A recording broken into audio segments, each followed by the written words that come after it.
Welcome to Sheet Leveler. My name is Joanne, and I'm here to help you learn to use Excel efficiently and straightforwardly.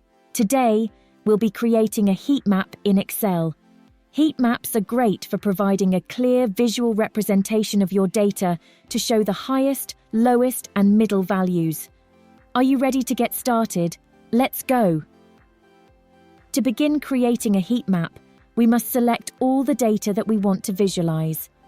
Next, we can access the Conditional Formatting option by navigating to the Home tab and locating the Styles section. There are several helpful options here for making data visualization easy and convenient.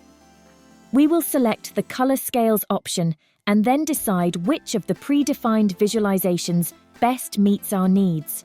For instance, the first design employs a color coding system with green representing the highest values, yellow for the middle values, and red for the lowest values. If we choose this design, the highest values will be represented by red, the lowest by green, and the middle values by yellow. We also have the option to select either one of the two color designs.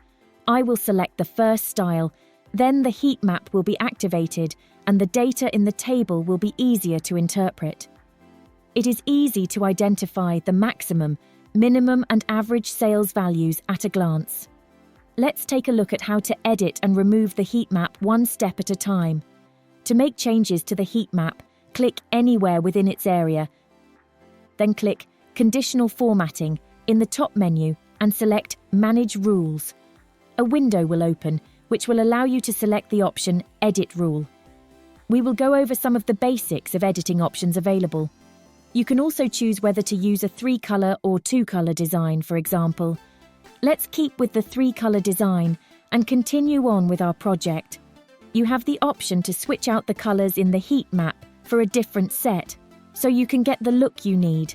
We will utilize the deep red color for the minimum range and the dark green color for the maximum range.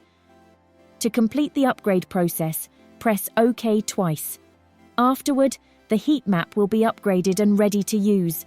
To clear the heat map completely, go to Conditional Formatting and select the Clear Rules option. Then click Clear Rules from Entire Sheet to completely remove the heat map. That's all. The heat map has been removed. For more ideas about data visualization, take a look at Sheet Leveler's additional video tutorials. You can find the links to the videos in the description below. If you found this tutorial helpful, give my video a like. If this is your first time here, hit that subscribe button and join our online community. Thanks for watching, and I'll see you in the next video.